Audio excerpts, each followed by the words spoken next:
generally, if people are unsure of the city that they will be living in or the location where they want to buy a house, people should not be in a hurry to buy their first house. Now, the same set of people may succeed in one business and may not succeed in another business.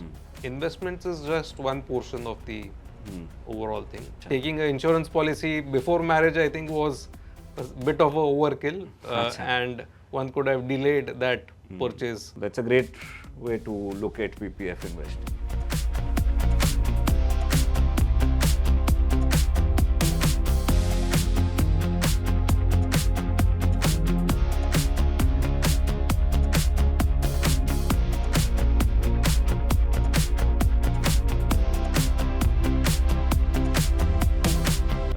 Welcome guys to the latest edition of Money Confessions by GoalTeller, and today highly privileged to get with us on the show one of India's best and most respected fund managers, Mr. Rajeev Thakkar. Rajeev, welcome to this edition of Money Confessions. It's a super pleasure to be having you with us today and getting your insights into the investment world.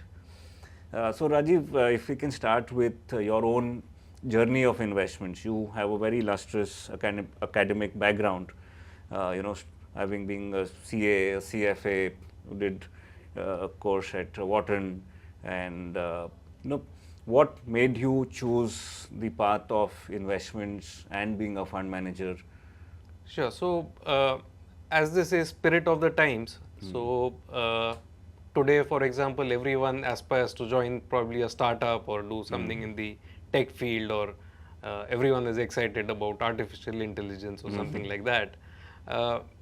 My graduation year was 1992. That was the period where economic liberalization had just started, and we had just come out of a financial crisis where we had to pledge gold, etc. And the Harshad Mehta stock boom was there. So at that time, everyone wanted to join the financial markets. So in my family, we already had some amount of equity investing background. My father was a equity investor, is an equity investor today. So at that time, we had physical annual reports, the printed ones. So we had quite a few of them coming in the post. So I had some familiarity with what equity investing is.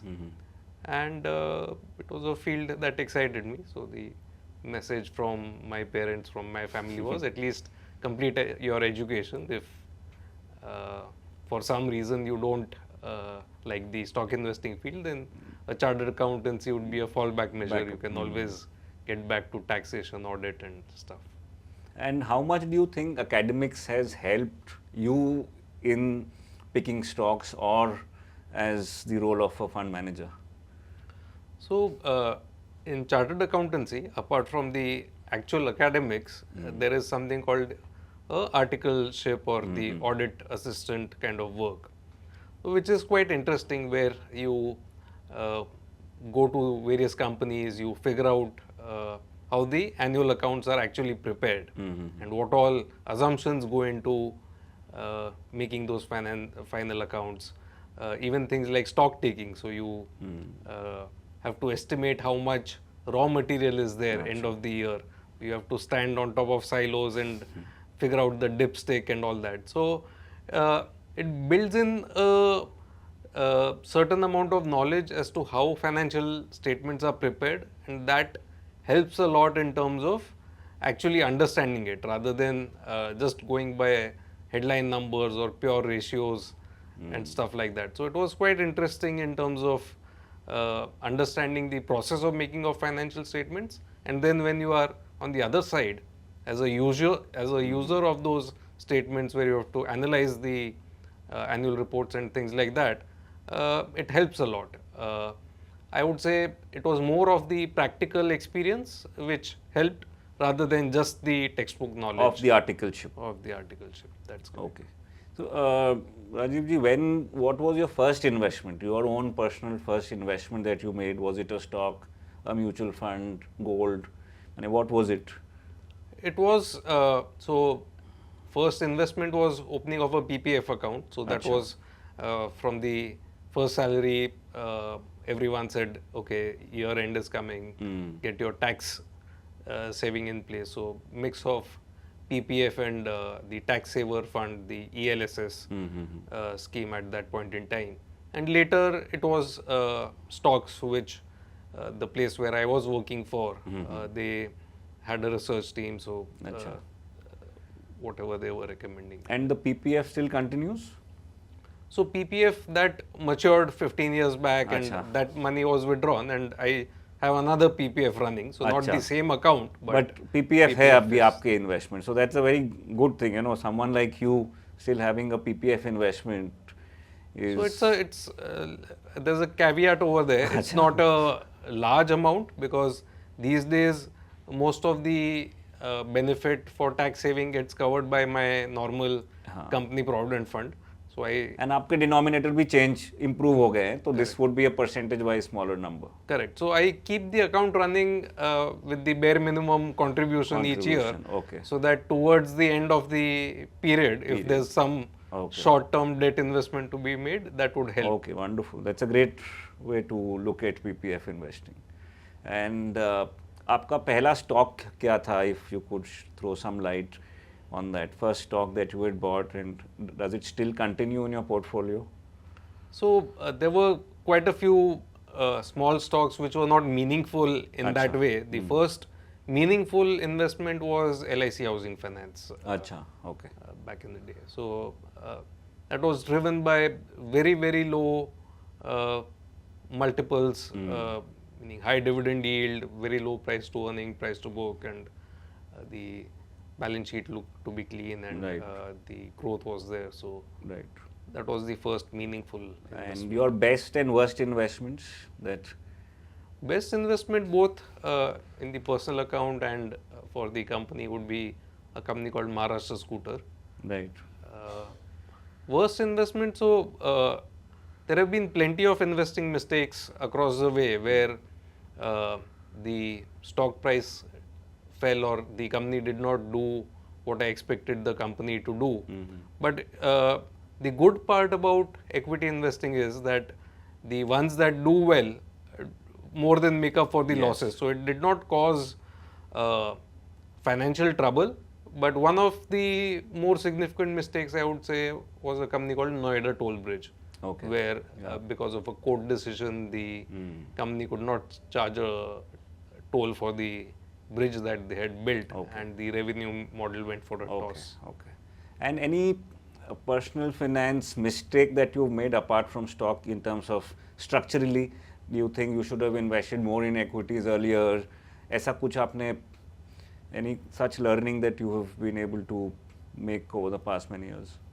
Yeah, I think overall I'm happy with where I am and the financial investing journey that I've had. I think early on, maybe some of the debt investments were not really needed in my allocation. And again, taking a life insurance policy when I was unmarried, it was not one of the money back kind of policies, but taking an insurance policy before marriage, I think, was a bit of a overkill, and one could have delayed that purchase somewhat. But these were very, very minor in the overall scheme of things. It's more like splitting hair. Broadly, I'm happy with the way we have gone. So any personal finance mistake apart from that insurance thing which you said, which you would like to tell people, आप suggest करते हो कि ये चीज़ नहीं करो या ये चीज़ करो आप life में at the beginning of your careers? Sure. So not applicable in my case, but generally, if people are unsure of the city that they will be living in, or the location where they want to buy a house, or things like that, people should not be in a hurry to buy their first house, because it's a illiquid asset and transaction costs can be very, very high. So for example, right now you may be working in Bangalore and then you want to relocate to Pune or Delhi, or then each time you shuffle, it has a lot of impact in terms of your finances. Or you may be in a hurry to buy a studio apartment, and then when you settle down, then you may need a 1 BHK or a 2 BHK. Then even those shufflings will cost a lot of money.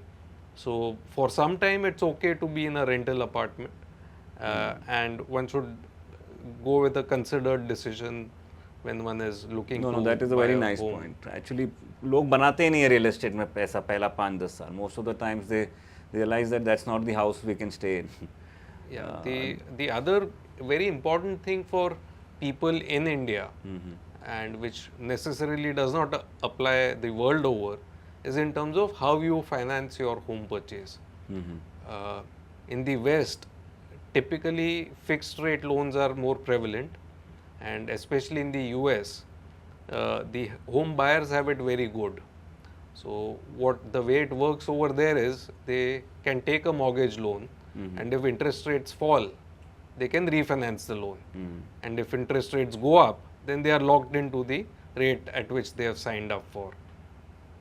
In India, unfortunately, these days, I would think more than 95% of the home loans, or almost all the home loans, are on a floating rate basis. So what people do not realize is that rates can go up. Really high, and people would think, oh, what would a 0.5%, 1%, 2% interest rate increase mean? Many a times what happens is the tenure gets extended by a decade, or your EMIs may shoot up 25, 30%, 50%, which really starts pinching the take home that you have. So that is another decision people should take in a very considered fashion. Right. Rajeev ji, now in terms of your own family, like how do you ensure security for your family? Like your investments are there. Is there something that you do in terms of either making a will, nomination करके रखते हैं, family को inform करके रखते हैं कि what investments you have made? How do you ensure that your wealth is transitioned well in case of an unfortunate event? Sure. So investments is just one portion of the overall thing. One should have a proper health cover, one should have a proper life insurance cover, all the nominations should be in place. Sometimes a will may be absolutely essential if there is even a little bit of complication in terms of what goes to whom, or most people should have a will also. So all these things are required.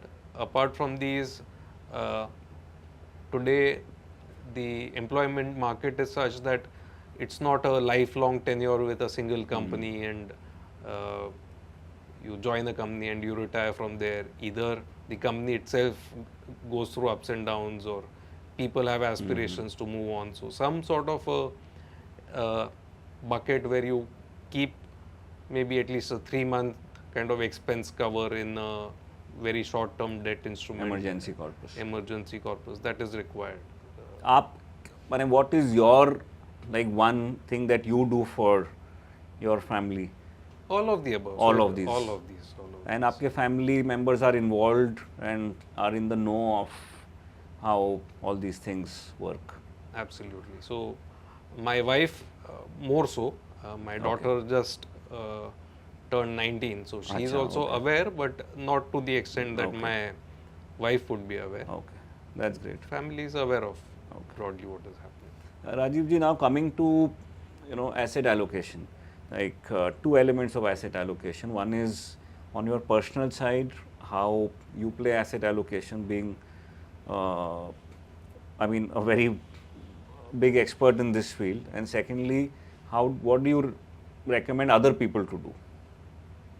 Sure. So typically people look at asset allocation in terms of a fixed percent of this much in debt, this much in equity, a small percent in real estate, gold, and whatever liquid assets and things like that. And again, in the West, this concept is prevalent. 100 minus your age is the equity allocation. These are very, very standardized things which may not apply necessarily in all cases. Yeah.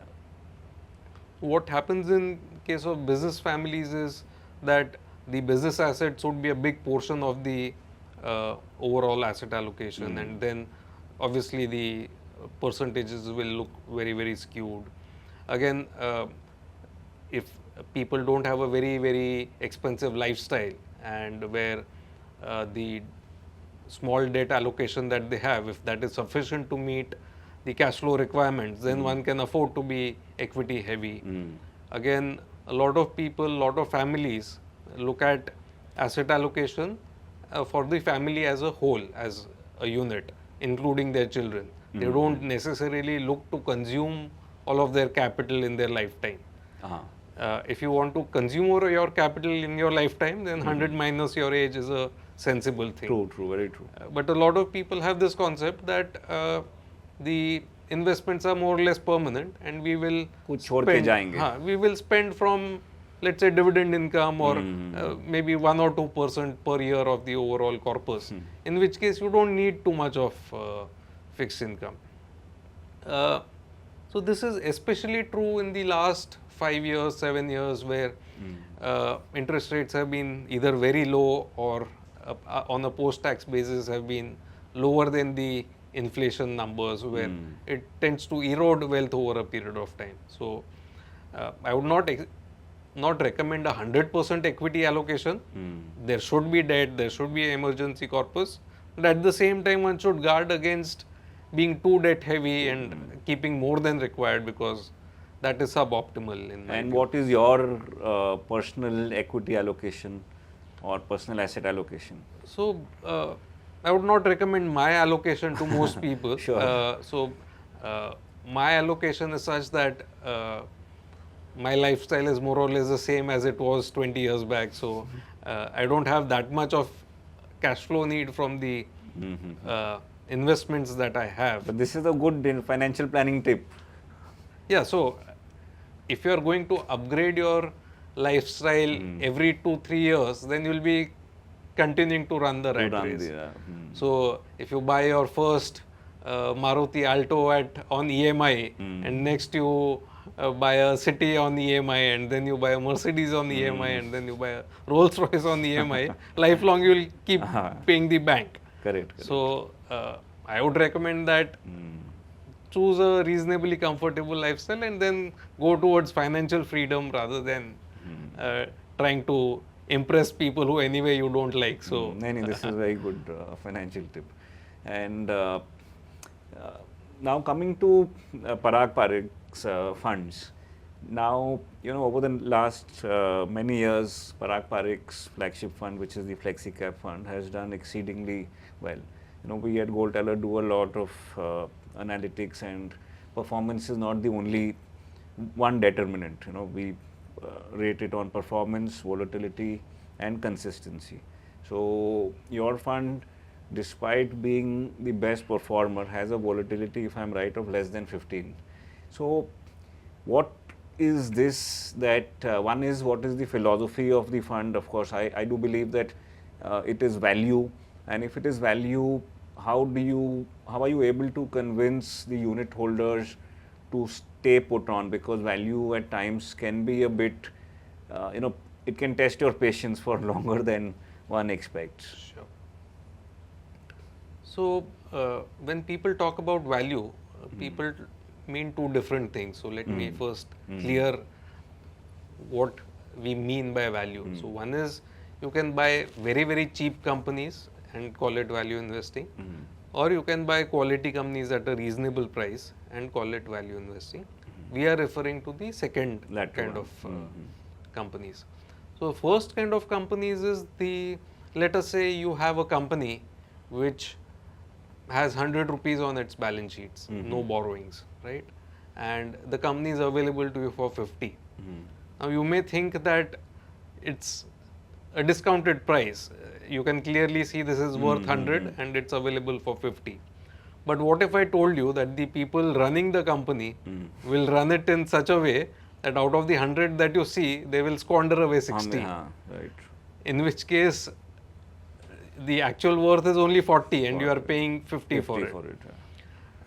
On the other hand, let us say there's a quality company worth 100 and it's available at 90, 95 maybe. But you know that the people running it will grow that 100 to 200, 400 down the road. Then choosing the second part is better, because in the West, at least, if the managers are not running the company properly, they get thrown out. There is shareholder यहाँ नहीं है activism. वैसा. Here, the people running the company already own 60-70% of the company. So, as an outside shareholder, you can't do much. So, it's better to partner with quality promoters, quality managers. Any metrics that you define, like any check boxes, like before you invest into a company? Plenty of things. First is look at their past behavior, the behavior of the people running the company. Are they continuously facing income tax raids, customs raids, or GST raids, or are there customers filing cases against them, or are there suppliers filing cases against them? Do they have riots in their factories because of workers being treated badly? So you generally get, or are the promoter families fighting among themselves and not focusing enough on running the business, but on fighting each other? So these kind of things are increasingly in the public domain, and with social media and all of that, it's difficult to clamp down on information. So first is do basic hygiene check in terms of who are the people running it. The second is look at the quality of the business, and this again is not that difficult to understand. So if there are 50 people competing in a sector and undercutting each other on pricing, then it's not that great a business to be in. So people who understand finance, some basic financial metrics, return on capital employed, return on equity, growth rate over a certain period, let's say 5 years or 10 years. Some of these things you can check. So the first point I mentioned, the Hygiene. people running the company. Now the same set of people may succeed in one business and may not succeed in another business. For example, the House of Tatas run TCS, which is a very successful company. Whereas in the past they ran mobile services, for example, Tata Docomo. Now that did not succeed or did not do very well, and we know meaning the pricing had come down to 1 paise a minute or maybe even lower, and too many people were competing. So you have to look at the business quality as well, apart from the promoter and management quality. Once these two things are taken care of, finally you come to the valuation, and you should not tend to overpay. Pay only a reasonable price for your purchase. And इसमें gut का कितना आप weightage देते हो? Like, of course, people say that investing is not something that you can put into a mathematical model. You know, even till last year, till 2 years back, people were criticizing Warren Buffett कि आपका investment philosophy has become old. But you know, his company has done exceedingly well now and proven everyone wrong. So, like, what do you think is the skill that you have which others do not have in giving this kind of keeping your head above your shoulders? Sure. So as I said, history may not repeat itself, but it rhymes. So things may not exactly play out the way they have, but there are patterns to history. So people who have spent a sufficient amount of time, so one is your own experience, hopefully age brings a little bit of wisdom, if not more. But also, apart from your own experience, it makes sense to read financial history, to read business biographies, to look at the trends in various industries and things like that. So that helps you stay in control when people are going crazy. So I'll give the example of, let's say, late 90s. Everyone wanted .coms and the new economy and things like that. 2007, everyone wanted to buy infrastructure companies or real estate companies. 2017, people were crazy after small and mid caps. So reading, let's say, books on past manias. So there's a book, Extraordinary Popular Delusion and Madness of the Crowds, which talks about the past bubbles, so tulip mania or South Sea bubble and stuff like that. So reading about some of those things helps. in terms of realizing that there may be pain for a certain amount of time, but it's important to stay your course and not get carried away. You asked about how to get unit holders to stay the course. So firstly, our communication has been that if you are coming to equity, you should be prepared for a minimum investment period of 5 years. We have open channels of communication with our clients, so we write notes in terms of our fact sheet notes or other communication that we send out. And once a year we have a open meeting where all unit holders are invited, and the same thing is live streamed and also on YouTube. So a unit holders meet we have been having for the last you're well 9 known years. for that. Yes. So that explains our thinking and what we are trying to do. So And how hopefully- satisfied you feel that without a very, very strong distribution channel, like unlike most AMCs, I think Parag Parikh is possibly not, is the only one which has built such a franchise without a very high focus on the distribution channel. So, like, what do you feel about it, and do you feel very happy now, like on hindsight, that you have been able to prove everyone wrong? So I don't think we have proven anyone wrong or anything like that. So there have been AMCs without a bank promoter or without a corporate house behind them. So I'll give the example of someone like a Mire, which may be well known in South Korea, but otherwise the name may not have had a recall in India 10 years back or 15 years back. Even they built their fund house in organically and step by step. So in our case, what But helped was still, like, I think the less amount of focus on the distribution channel, on commissions, on getting more schemes, I don't think anyone comes close to what you guys have done. sure. So I'll point out the fact that our mutual fund started in 2013, but our portfolio management services have been around since late 90s. Right. So it was not that we started from zero. We had existing client base of 300 crores. Our founder has been a well-known author, columnist. He used to speak at various forums. So it was not that we were completely unknown in 2013 and we had to start from zero. So we had a certain amount of base. Also, the fact that helped is a lot of this digitization. So internet banking, UPI, all the platforms that enable People investments. could come and invest directly. Yes, either directly or even through online portals, right. So that helped in a way. Yeah, because at GoalTeller, our users, we did an analysis 2022-23. So Parag Parikh was the most held fund. It is a combination of the fact that we recommend it also, plus a lot of people had it. Rajeev ji, now coming to the cash element in your portfolio, if you could dwell a bit on it, because Parag Parikh very actively, I believe, manages the cash positions, in the sense that, and you are very patient in terms of willing to wait it out, very Warren Buffett kind of a philosophy style. So any risks or dangers you see at times at the markets? We have seen funds in 2008 which have sat on cash and actually missed out on upsides. What are your thoughts on this subject? So I'll point you in a direction where a large fund house in India, which manages pure equity schemes and which manages aggressive hybrid funds, where the equity component and debt component is there.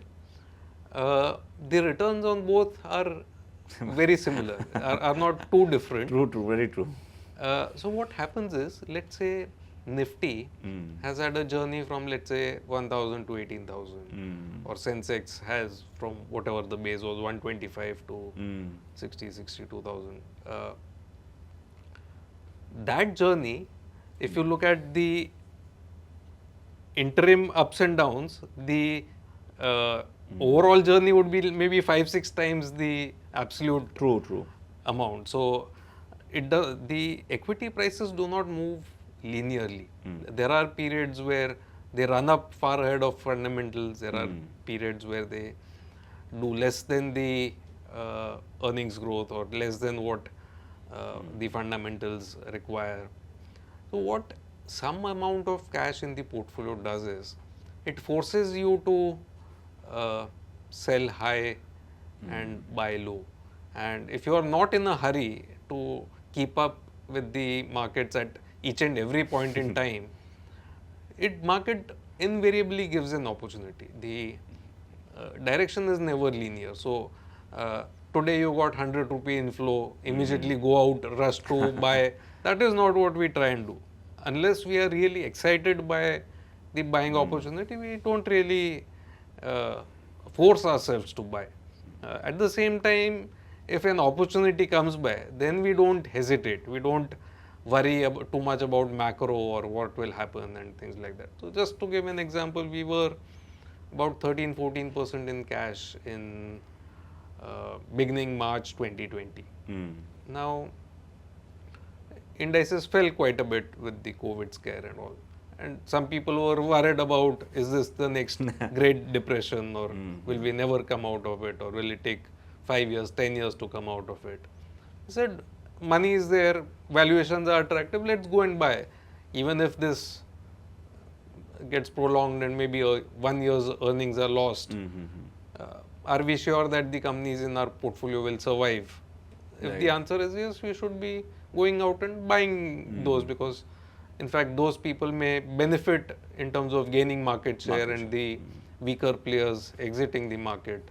So we took that opportunity and we were almost close to fully deployed end of March 2020. So it's not that we start by saying that we want this much cash or whatever.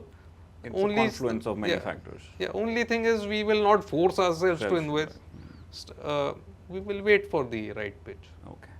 And Rajeev ji, आपके fund में what have you seen? How many percentage of people have made the funds returns, and how much of churn of investors do you see? Because your fund is a fund I believe someone should marry in the true sense, because you are not playing to the gallery. So कुछ percentage है आप माने any study that you might have done? Sure. So unfortunately, I don't have a clear answer on the overall averages. What I have is a statistic which is at two extremes.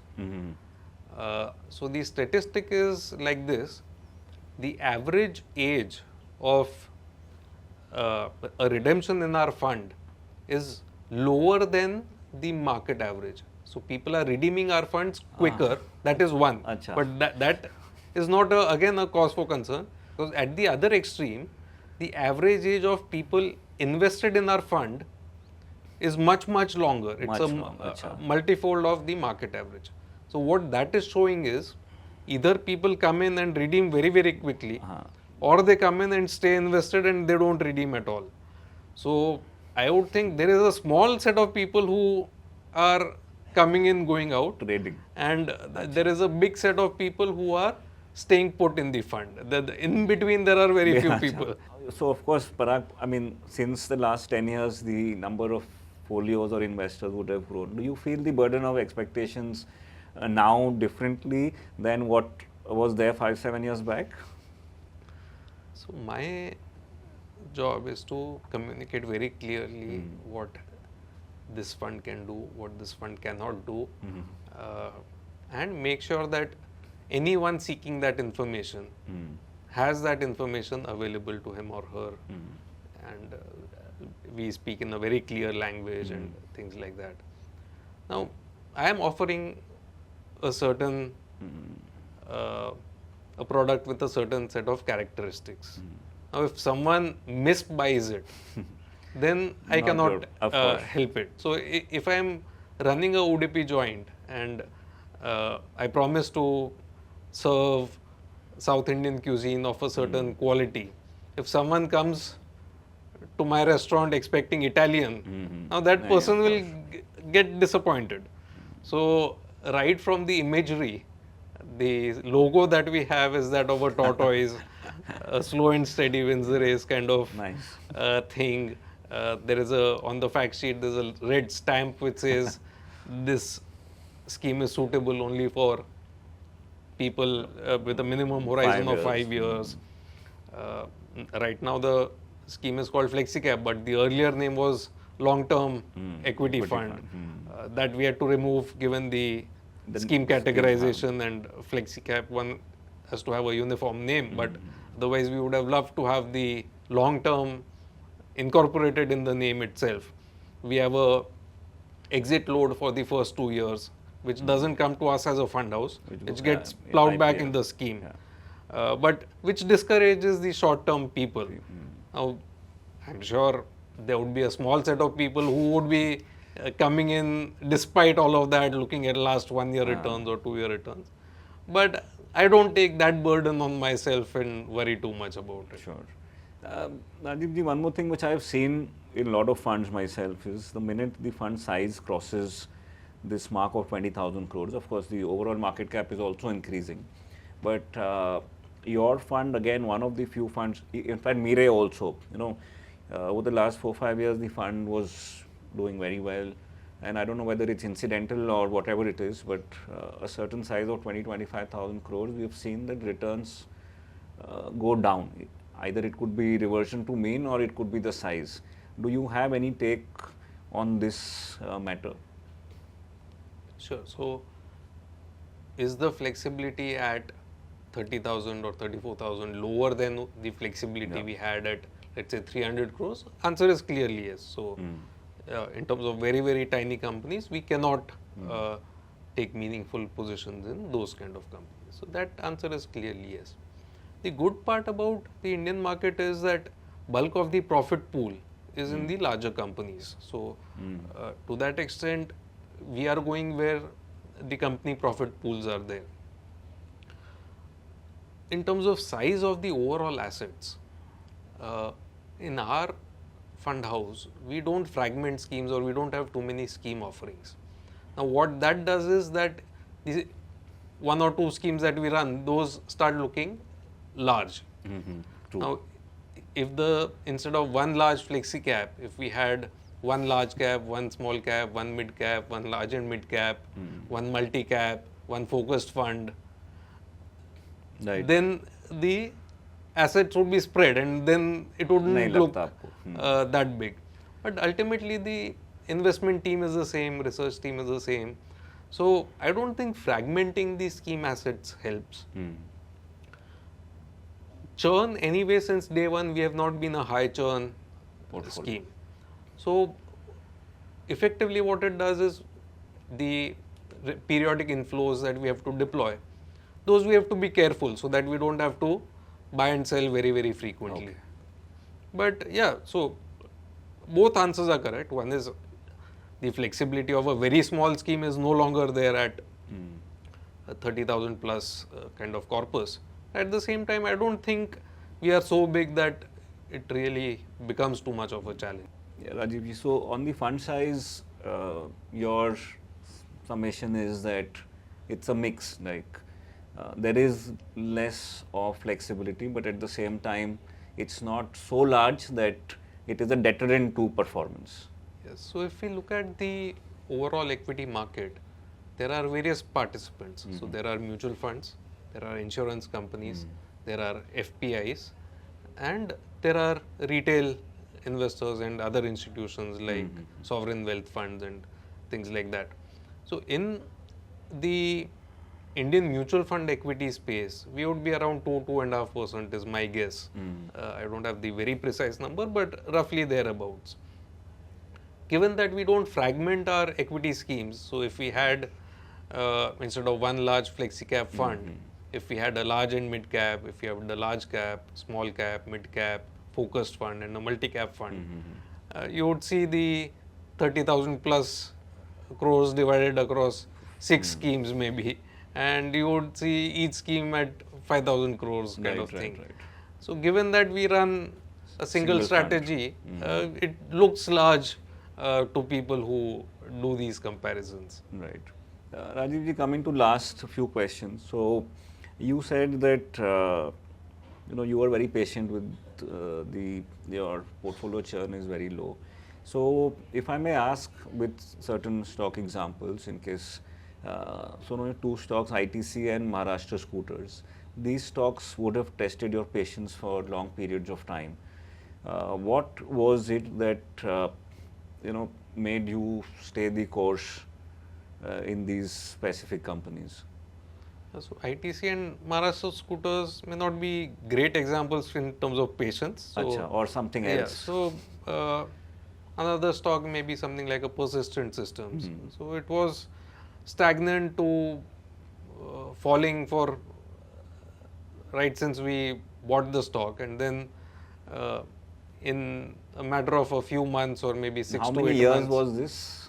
So we would have owned this for around 3.5, 4 years, where it was very, very flattish kind of thing, and then in a short span of time the stock went multifold. So as long as the promoter management quality is good, the business is doing okay, and they are taking all the efforts to run the business properly on your behalf. I think given that we have, let's say, 25 companies, at any point in time, someone would be doing well, someone would not be doing as well in a quarter or in 6-month period. One has to live with that. Right. So, yeah, if one plays that game of musical chairs and one tries to shuffle out of a company after a weak quarter and get into something which did well recently, then one would end up buying high and selling low. Very well said. Last thing about the fund, on the international investment piece, how do you see that? And now the government has removed the tax benefit. I mean, उतना tax benefit था भी नहीं, but जो indexation है सब मिलते थे उसमें वो भी चले गए. So now it's taxed at the slab rate. Needless to say, someone coming in international through your fund has a much better advantage. So how do you see it? Like, what is the reason of international investments, and how do you perceive that right now? So the reason is multifold. Firstly, today, one way or the other, everyone is an international investor. So even if you are purely investing in Indian stocks, if you are buying Tata Motors, you are buying Jaguar Land Rover, or if you are buying Hindalco, you are buying Novelis, one way or the other. So Indian corporates have gone global, and many a times the business models are same or driven by international factors. So ONGC sells crude oil at a price which is determined globally rather than just locally. Or the business model of a Infosys or a TCS is the same as that of a Cognizant, for example. Right? Have clients in developed countries and do work in low-cost countries on an offshore model basis. What international investing does is that sometimes you get opportunities which are otherwise not available in India. So in India, you don't have a large e-commerce player, for example, of the stature of Amazon, for example. You don't have too many companies which are pure play EVs. So if you wanted to invest in the EV space, you would probably go abroad to buy a Tesla or a BYD. You don't have equivalent company of a TSMC, which is, or a Nvidia, which is in the semiconductor space. You don't have a Google, for example, or a Johnson and Johnson and Pfizer kind of company, which are in the innovator pharma space. So going abroad broadens the opportunity set. Right. And also India-specific factors don't affect your portfolio that much, whether on the good side or on the bad side. So a surprise corporate tax cut in India or a stable government after general elections boosts Indian stock prices, whereas global prices would be more stable. At the same time, a demonetization or a border tension with China would tend to damp Indian stock prices, whereas again global stocks will add stability to the portfolio. So it reduces the overall riskiness and of the portfolio. Yeah. So thank you so much on this. Last, before we close, we would like to know about, some of your favorites. Favorite book, favorite podcast if you listen, favorite movie, song, favorite peer fund manager if you have any. So books are plenty. I mean, it's.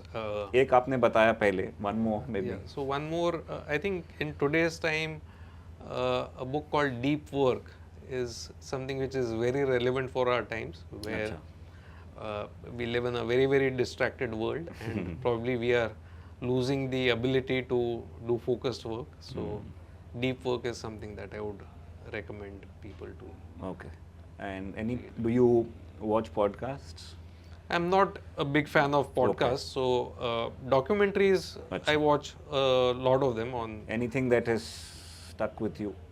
So recently I watched the things on Wirecard, which was the German company which was fraudulent, and how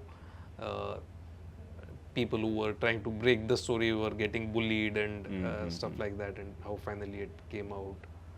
Best movie, best song? So, old movie, a lot of people, younger people have not seen it, but Sholay is something which I like, and yeah, I'm sure younger people have also seen it. Yeah, so that is a. And one money confession you have to make. Anything? I have enough. Very well said. So, thank you so much. And last thing, sorry, any fund manager whom you admire domestically or globally? Plenty of them, and there's a lot to learn from various people. So someone would be good in, for example, investing in turnarounds. Someone would be good in investing in commodities or cyclicals. Someone else may be a good investor in the financial sector. So plenty of people who I follow and I read. Someone who has had a lot of influence on me personally and on a lot of people in India has been Professor Sanjay Bakshi, who both manages money for some institutions and also teaches courses at various places. Thank you so much, Rajeev ji. I think I wanted to speak much more, but unfortunately, because of the paucity of time, thank you so much. I think this will be a great episode for all our viewers. Thank you for the option. Thank you. Thanks. Investments in securities market are subject to market risks.